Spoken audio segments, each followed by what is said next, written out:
Ini Zuli, seorang yang suka spend duit dekat something yang overpriced tapi function sedang-sedang je. Dan ini pula Moon, seorang yang pandai berbelanja mengikut kesesuaian poket sendiri. Dua pilihan, dua kesan. Bayangkan kita dapat apa yang kita nak, tapi... Dan bayangkan juga kita dapat apa yang kita nak, tapi... Nah, kan seronok. Okey, cik. Air kosong. Terima kasih. RM1, cik. RM1? Kenapa punya ni? Ada duit tu. Kalah kucing ni. Comel. Abang, ni ayah abang. Oh, okey. Semua sekali RM20. RM20? Ya. Ui, Tak apa, awak ambil semua. Masuk. Apa benda ni?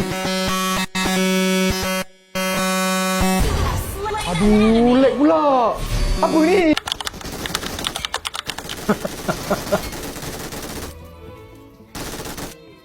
smooth as butter.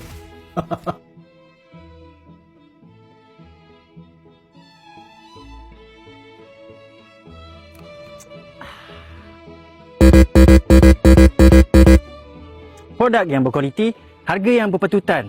Poco X8 Pro. Pilihan saya.